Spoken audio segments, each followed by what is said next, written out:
I'm a big dog, who you wanna? Diamonds on my wrist and on my... Yo, what's going on? And welcome into the huddle. You are here with Conor Coyle, Ari Morton, Hayden Lundenfeld. And in today's episode, we'll be going over our reactions to the Stafford trade and our thoughts on Wentz's situation in Philly. Let's jump right into the episode with our reactions to the Stafford trade. Who wants to go first? I'll take it. I mean, I think one big thing about this trade that everyone was talking about is all the picks that the Rams gave up to get Stafford. And yes, I feel like the Lions won in that regard where they got more.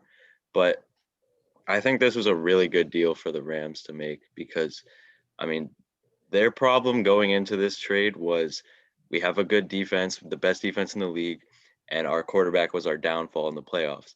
But and because of that, our offense wasn't, performing to levels that we've seen it perform.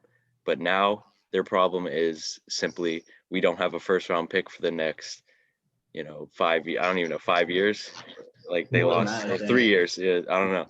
But they've given up all their first-round picks. But if they're gonna do that to win with a arguably top 10 quarterback now, I think it was totally worth it, and I think it was a great move by the Rams. And also, I think it helps Jared Goff too because he will have the chance to kind of play with less pressure on him, and that is one of the things as an athlete I think is the best confidence builder when you're playing with no pressure on you. And in Detroit, he's going to have zero expectations on him. Yeah, that's true. I definitely think my initial reaction is just it shows that the Rams want to win now. Like, they're not playing for the future. They're screwed for the future. I mean, just most of their really good guys are getting older. And Matthew Stafford, he's in his late 30s. Like, he's old. He can still play, but he's not the guy for their future. I mean, he'll win them games for the next couple of years, but he's not their franchise guy for the next 10 years. But they can do very well with Matthew Stafford this season, next season, 3 seasons from now. But I think if you're talking about who won the trade, who lost the trade, the Rams won now and the Lions won in the future, But I am shocked, I have to say, that Goff left because we didn't leave, he got traded. But because, McVay and Goff were a little bromance going on. So I'm kind of shocked that they split apart. You didn't see the tweets of apparently Goff smacking at McVay's girl? You didn't see that? I don't know about. I've never heard about that one. I'm pretty sure Jared Goff is married. Yeah. There's no way. Know, man. I don't know. I saw leaks. I don't know. It was all over Twitter. All right. There's no way.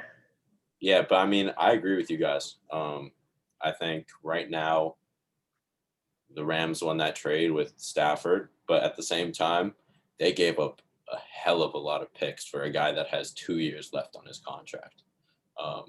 And, he's also older. We don't know how much he has left in the tank. But for right now, the Rams won that trade with a much better quarterback in getting Matt Stafford. He's going to help them incredibly as they, were already a very good team this year under Sean McVay, who is a great coach. And as we all know, they have an elite defense as Aaron Donald is the tank that we know him to be. And they have a very well-built team, which is what is going to bring us into our next point where we are discussing whether we think they will win a Super Bowl or even get to a Super Bowl. And my answer to that right now, this season would be no. I'm thinking the Bucs still have the upper hand. I'm thinking the Bucs make it out of the NFC again. I don't see the Rams making it to the Super Bowl this season. I see the Bucs as the better built team. I see the experience of the Bucs. We'll see what Brady has to do or what Brady's going to do, whether he's going to retire or not. But if Brady's still in the league, I'm still taking the Bucs. So I'm going to have to hard disagree on that one. Well, okay, I'm not saying they're going to win, but they definitely can, and the chances that they can win the Super Bowl are a lot higher because for the most part, the quarterback position is the last piece of the puzzle. They have a top 3 defense, maybe the number 1 defense in the NFL. a solid O-line, running back by committee. I mean, you got Darrell Henderson, you got Cam Akers. No, Hayden loves Cam Akers. I mean, they got they got guys back there. They have great receiving core: Robert Woods, Cooper Kupp, Higbee. I mean, they got guys from the throw to, and Stafford's a tough quarterback, like tough, like physical. Like he will truck a guy that's trying to tackle him. And you're seeing the video, like he had broke his collarbone and still played. Like they need that kind of guy to push the team over the edge to get to the Super Bowl. And at the same time, you match that with one of the greatest offensive minds of our time in Sean McVay. I think they do win the Super Bowl in the next 5 years. I agree in the next 5 years. I'm saying this next season, I don't see them making it to the Super Bowl. I think they can this year. Name one scenario where where a key piece like a quarterback has gone over to another team in that year that they went to the Super Bowl. Tom Brady. Tom Brady, other than Tom Brady. Can I just look? I'm gonna have to agree with Ari here because I think this team is very capable of making the Super Bowl because they've done it with Jared Goff before. They literally did it with Jared Goff 2 years ago. Like we're forgetting that. If they did it with Jared Goff and they have a better defense than they did at that point, and Sean McVay's only evolving his offenses, and they have a arguably top 10 quarterback in the league now on their team that can actually be relied upon. And here's another thing. We've never seen Matthew Stafford with as good of a defense as the Rams have. We've never seen him with a run game. So, and even like the you could say like his receivers in Detroit have been better at sometimes, but regardless, we have never seen him with the type of O-line that the Rams have, the type of defense that the Rams have, and the run game that the Rams have, have recently grown into with Cam Akers. And then, like you said, Ari, Sean McVay, one of the greatest offensive minds in the game. Him and Stafford are going to have a great time together. It's going to be fun. Mm-hmm. As soon as that chemistry gets built, I don't feel like Matthew Stafford's I want it for me type of guy. He's I want for what's best for the team type of guy. And, the Rams are giving him everything that he needed in Detroit. So I feel like this team is more than capable of getting to the Super Bowl and possibly winning it. Yeah, and at the same time, he's finally put in a winning culture, a winning team. The Lions, not just recently, the entire franchise is a losing franchise. They've never even made a Super Bowl. They've had, honestly, two great players ever, Barry Sanders, Calvin Johnson. That's it. I mean, Matthew Stafford is probably one of the top 5 players they've ever had. Like, they're not – there's a lot – in the city of Detroit, like, I don't know, just the difference too, just living in Detroit and then you move to LA. Like, it makes you happier. It makes you want to play more, I think the same thing happened with Tom Brady. He went from Boston to beautiful Tampa Bay. It just made him more love football. We'll love it even more. Obviously, we'll love football. But it helps your winning mentality. And I think that'll help Matthew Stafford and the Rams so much. Yeah, I mean, obviously, I'm going to hope for them, to do well. I mean, I've been a Tom Brady hater until this year. So if they can make it out of Tom Brady, so be it. But I don't see it this year. Maybe in the next 2 years if he resigns after this, or because he only has 2 years left on the contract. Do you guys think he would resign or not? With the Rams? Yeah, I think he would. I don't think they let a guy like that go. Yeah, I think he'll ball out this year and sign an extension after this year. He's not even going to wait for his contract to be over. They'll probably sign him for 3 more years and then he'll retire after that. Wow. Yeah, I guess it'll be something we watch out for this year. But for right now, let's move on to Wentz and Philly. Wait, can I say one more thing? Let me say one more thing. Yeah. We've also seen the loyalty of Matthew Stafford. He's been on the Lions for the past 10 years, maybe longer. They suck. They have always sucked. They've been decent to make the playoffs, but they're not good. So it just shows the loyalty. He never demanded a trade. He never wanted out until this year. He finally was like, all right, I'm done.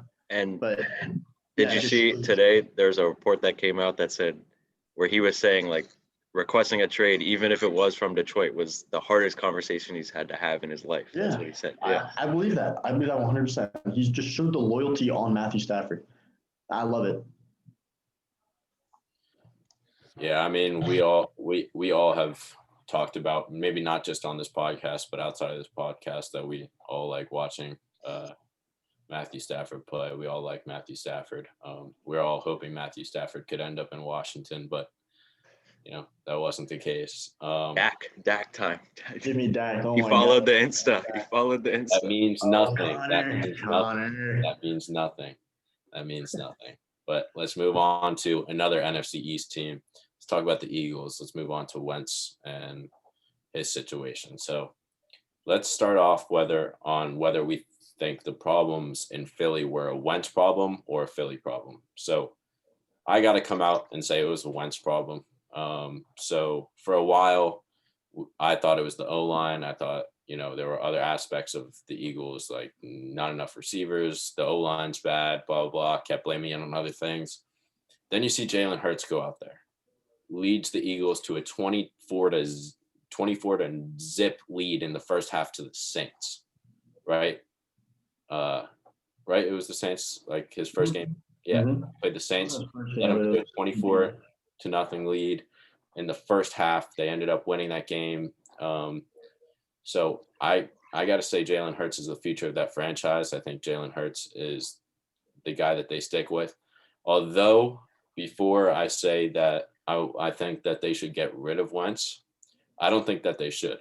I think they should keep him competition purposes. So, I think that just advances the play of Jalen Hurts, and I think it makes that offensive core even stronger. This was 100% a Wentz problem. I agree with you. And there's a lot more reasons why other than just Jalen Hurts. So there's been a ton of reports that Wentz wouldn't even listen to coaching. Like, Doug Peterson's a great coach. He won a Super Bowl, but not with Wentz. Like, he even listened to his coaching. He would make all of us in the line. He would call his own plays. That works for guys like Brady, Breeze, Peyton Manning. Not for Carson Wentz. You're in your like fifth or sixth year. You're still a newish guy getting in the NFL. You can't do that stuff when you don't really know what the hell you're doing. And then if you look at what happens when Wentz isn't in the game, the Eagles play the same or even better without Wentz. Nick Foles won the Super Bowl and won Super Bowl MVP and balled out all playoff and in the Super Bowl. Josh McCown almost beat the Saints last year. All right. We can relax on the Josh McCown one.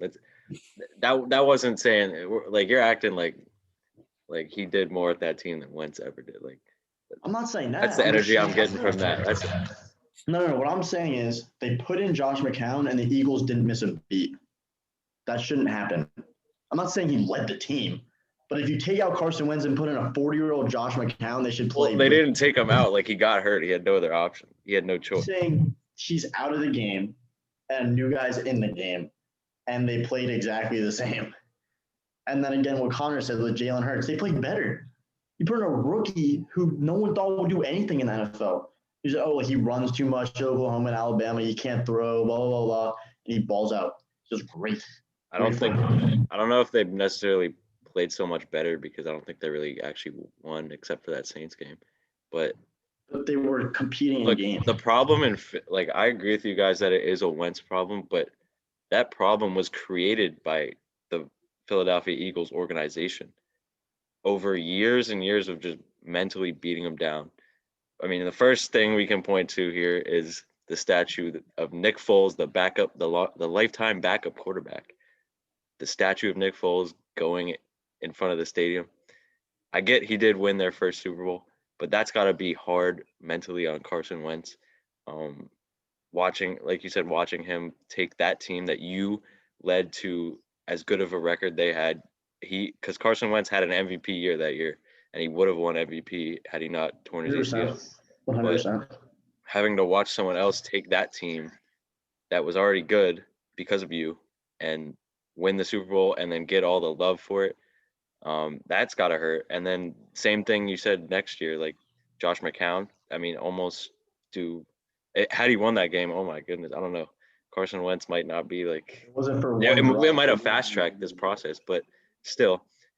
With that being said, it's on him for not seeking the help that he needed because he had clearly declined. And had he just went to his coaches and said, "Look, I need to get back to basics.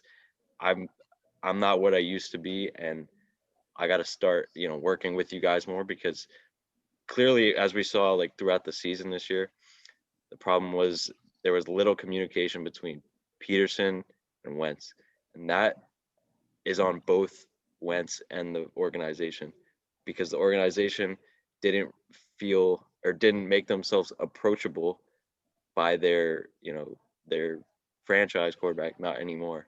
But and then that's also on Wentz for not being willing enough to communicate with your organization that has given you such a big contract and put their faith in you that way. Like, that's on both. It goes both ways, but it's definitely a Wentz problem. So I agree with you guys there. Yeah, I mean, he was calling his own plays. You can't do that unless you're like an established, very, very good quarterback. Like I said, Brady, Breeze, Manning. Like those guys can do that and succeed. Brady, remember Bruce Arians was like, Brady was like, I let him coach. Like Brady was the coach this year. Carson Wentz, you can't do that. Like you got to run the plays that your coach calls because he's putting you in the best position to succeed, or putting the team in the best position to succeed. At least that he thinks. I mean, he would make audibles to the line all the time, and it didn't work out. I have a question. I have a question for you guys though. What? If he gets traded somewhere else and he starts to light it up again, are we then gonna say it's an Eagles problem? It was not a Wentz problem. If he goes and lights it up somewhere else, I'm not saying it's an Eagles problem. I'm still saying it was a Wentz problem because of what we saw. It depends if he changes his attitude or not. Because if it's like, say he goes somewhere and then the coaching staff like is really approachable and he has a good relationship with them, and he starts to play similar to how he played in that Super Bowl year, I think you gotta say it's an Eagles problem at that point because he's going somewhere else and playing better. But we'll see when we get there, if we even get there. Yeah, and I mean, I'll talk about later in this episode my top 5 locations for him. And if he does seem to excel on those teams, good for him. But I think no matter what he does on another team, it's still a Wentz problem. I mean, we saw him this year, literally fumble boy. Like this dude fumbled nearly. He's not Daniel Jones. That's Daniel Jones, different quarterback in the NFC East. Daniel Jones. Oh, nah, it was turnovers in general. It wasn't just fumble. Yeah. Carson Wentz threw a lot of picks, but I've been thinking about your question since you said it. I don't know. I really don't know. I don't know. I guess we just gotta see if we get there because it's if right now. But I'm gonna say this though: the Eagles made a terrible decision keeping Wentz, or at the time keeping Wentz and dishing Peterson. You don't dish a guy that won you a Super Bowl 2 years ago or 3 years ago. You just don't. You don't do that. It's stupid. A terrible job by the owner, the GM, everyone. You don't do that. He should get hired, and he will do great. He's definitely a guy that should deserve to be in the NFL. If you win a team at Super Bowl, you deserve to be in the NFL. With a lifetime old quarterback. Exactly. Backup quarterback, yeah. It's like what we were talking about when we were talking about the Ravens, and Hayden was saying that the Ravens coach needs to get out here. Like, it's the same thing. Like he does. We already had that conversation, but he does. He does. Well, it's different with him because he won the Super Bowl 9 years ago. I'm talking about 3 years ago. Yeah. But I mean, like we've seen it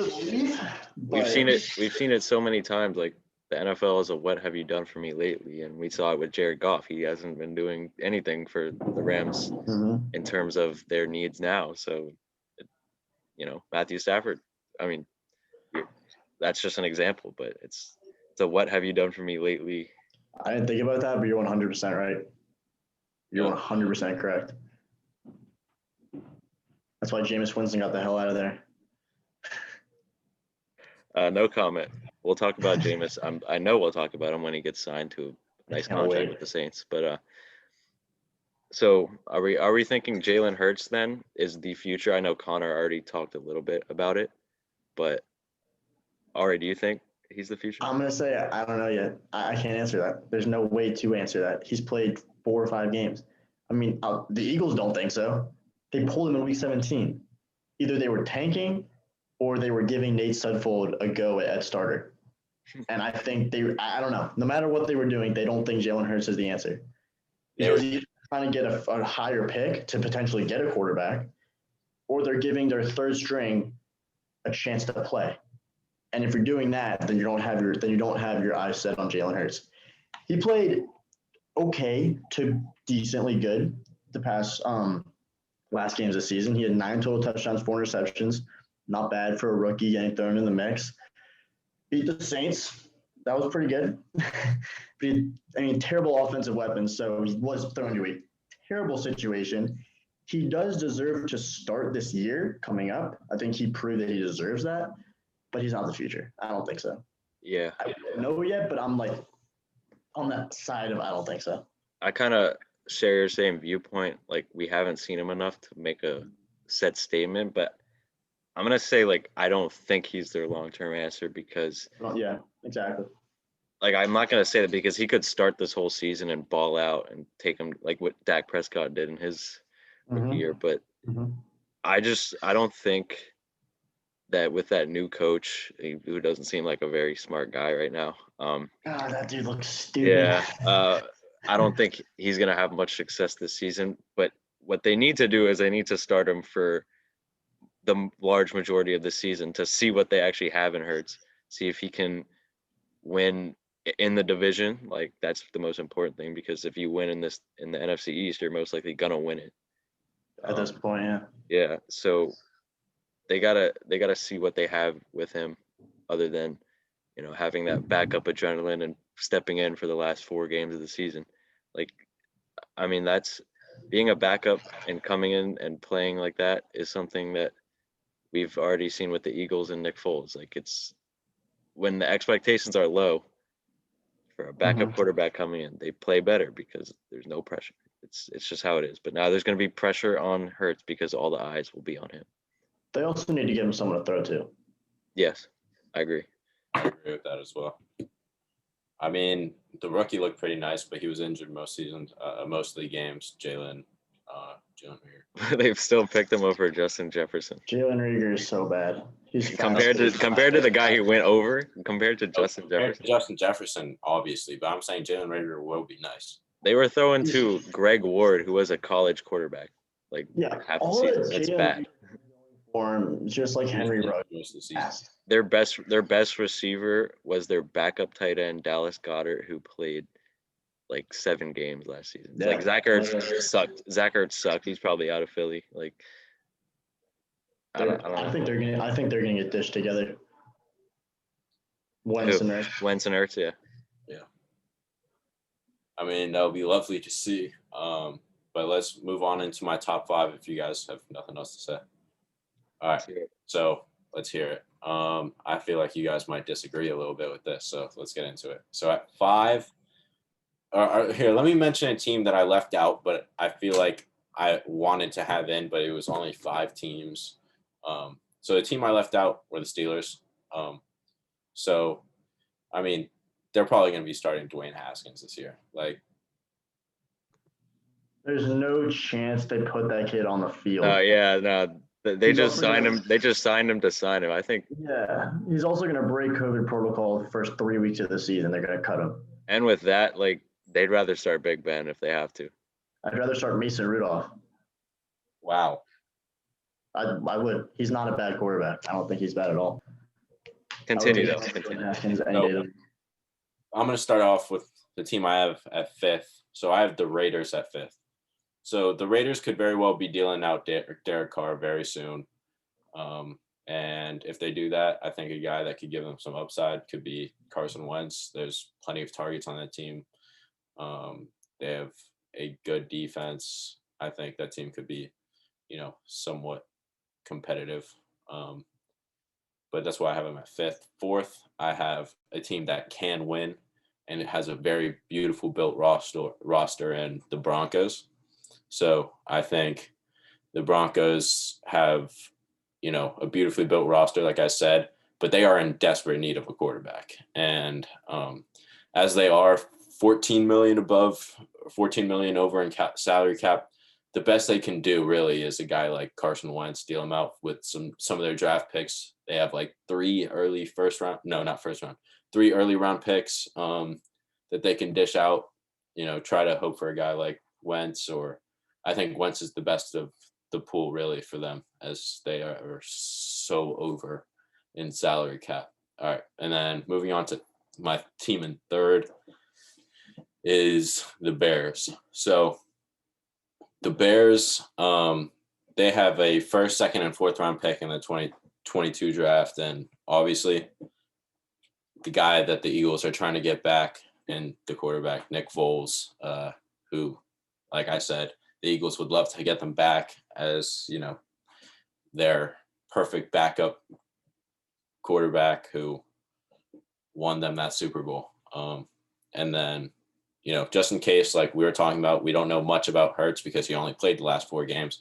Let's say Hurts doesn't work out. You have a guy like Nick Foles coming off your bench who's, as we know, won them a Super Bowl.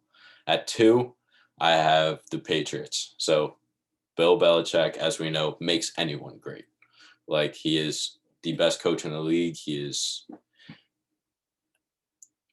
there's nothing else to say really about Bill Belichick, and they are in desperate need of a quarterback. And we all know they'll do anything to win, even if it means throwing away draft picks. And they have some really nice draft picks. They have, I think, a top 10 draft pick in next year's draft. And I don't know if Carson Wentz is really their guy, but he's certainly better than Cam in my book. So, and then moving on to the team I have at 1, I have the Colts. So this team is ready to win. I love the Colts team. I think they look mean across the roster. They just need a quarterback. And, they have both Frank Reich and Press Taylor, which are 2 of Wentz's favorite coaches. So I think it's a great fit for Wentz, and I think the Colts are the best option. I'll start with agreeing with you on your top option. I think everyone that talks about Wentz has to mention that Frank Reich is the coach of the Colts, and Frank Reich was also part of the Eagles for that 2017 season where he was balling out. I think, and I agree with you that the Colts are the top option. There's a couple teams I don't think should be on your list, and it's actually your second and your third teams. I don't think they should be on there because specific to Wentz, let's look at the Patriots. Who's their coach? Bill Belichick. Do you think Bill Belichick is going to want to work with a quarterback who's been reported to disagree with his coach and not communicate with his coach? Do you think the Patriots organization and the Patriots way, do you think that's fit for Carson Wentz? That's why he's perfect. Absolutely not. Why? Because he's literally the thing that they don't fit. You think he's going to tell Belichick no? You can't tell Belichick no. No one is going to. But he's not going to want to be there. He's not going to enjoy it. Patriots players say they don't enjoy it. Okay. Yeah. That would be hell for Wentz. That would be. First of all, it's not up to him. That would be a terrible spot for Wentz to go. You see why Matthew Stafford didn't request a trade there? You see why Matthew Stafford said anywhere but New England? That would be a horrible spot for Wentz to go. Plus, they don't have any receivers. They have 0 weapons around him. And then the Bears, kind of this. I mean, if they trade Foles for it, then I could see it happening. But that's kind of a if. And then again with the coaching staff, they kind of just dealt with a similar quarterback in Mitchell Trubisky. I don't know if they're gonna want Wentz again. That. I don't know if that's much of an upgrade. I'm not even gonna lie to you. They both turn it over a lot. They're both unreliable in clutch situations. I don't think the Bears would want him, but as much as they could just re-sign Trubisky for less than his contract costs. But I like that you mentioned the Broncos in there, and then I think the Panthers could also be added to this list. I think they're they got a good offensive-minded coach for Wentz to thrive in, but I mean, my point about your list is that at least you got the number 1 team right, because that is the most important part of it. And the Colts would be perfect for Wentz, in my opinion. Yeah, the Patriots are perfect for Carson Wentz. Yeah, the Patriots are perfect for Carson Wentz. No one messes with Belichick. Belichick tells you to do something, you do it. End of story. So if Carson Wentz goes, he still has talent. He's a young, great quarterback. Not great. He can be great. Under Belichick, I think he will be great because he's gonna listen. And if he doesn't listen, he's out. So there's really no downside. They're gonna take him, try and make him listen, and I think he will listen. And if not, then he'll be benched and just back to square one. But I want to put another team on your list I think you were missing. I think the Texans, and I'll tell you why. Assuming that the Texans are willing to get rid of Deshaun Watson, which right now they're not, but if they are, I think Deshaun Watson and Carson Wentz are not interchangeable, but they're a lot alike. They're mobile. They're big. They have big playability. I think they're a lot alike at talent position and what they can do for their football team. So if you put Carson Wentz on the Texans, I don't think they don't really miss a beat. Well, I just want to say, like, you got to understand Wentz is a big, like, the mental health with Wentz is a big problem, and it's not going to get any better if he goes to New England, where his coach is that guy, like Bill Belichick. No need to explain that. His coach is Bill Belichick. The whole coaching staff is all about the Patriot way. We saw Matthew Stafford say, "Don't trade me to New England," because he dealt with Matt Patricia. Okay, so it's a consensus around the league that not everyone is fit for the Patriots, and Carson Wentz is in no way fit for the Patriots. It's going to ruin his mental health even more, especially not being able to throw to any good receivers like N'Keal Harry. He's used to that. That's not new. Exactly, but it wouldn't be good for him to go to another place, because that's not upgrading from the situation he's in now. But it's upgrading because you're going from a good coach in Doug Peterson to one of the greatest coaches of all time. Where he can get whooped by Josh Allen twice a year. Like that's no good for him and his mental health side of it too, because he's not, like, there's no guarantees he's going to win in New England. There's more of a guarantee in Indianapolis or. I agree. The Colts. I have a Colts at number 3 on my list. I mean, Frank Reich and Carson Wentz were magic a couple years ago. But I don't know. I want to see it happen. I want to see if I think he'll listen, and I think he'll. I don't want. He would be miserable. He would be miserable. Wait, so you have the Patriots at 1, Ari? Mm-hmm. Okay. He would be absolutely miserable in New England. He's gonna win. I don't think it's a better option than the Colts, but I think that they're up there. But the same thing might happen with the Colts. He might just say, "Screw you! I'm not going to run your plays. I'll do my own thing," and then they'll suck. I think the first priority is getting him a coach that will get him into shape, like mental shape, and be like. Frank Reich knows how to do that because he worked with him in his best season. Okay, but he was also mentally sound then. There wasn't the whole thing about Foles coming in. You said the statue, and then like McCown coming in, and then Hurts coming in. There was that whole situation. So you might do the same thing. You're saying like Frank, so with a much better offensive line, with better running game, with better receivers, and a better defense, Carson Wentz will do the same thing that he does in Philly. I said he will. I said he might. You don't know. He could just. I think I do, because that's one of the things where I can say the Colts and Carson Wentz would be perfect, and he would do much better in Indianapolis than in Philly. And what if he just doesn't listen and calls his own plays? The Colts win. How do you know that? You don't know that. Because Frank Reich is a guy he trusts. He has trust in Frank Reich. He never had the trust in Peterson, obviously. You know for a fact that he will not do that in New England. You can't deny that. He's going to listen to Belichick. Everyone listens to Belichick. And if you don't, I can't say I know for a fact. How do I know if he goes to New England, he won't just pout and say, "I don't want to be here, trade me," or "I'll just sit out"? Like, then he's out. And I mean, you see it happen. So it wouldn't be a good spot for him, because there's the chance that he does that in New England.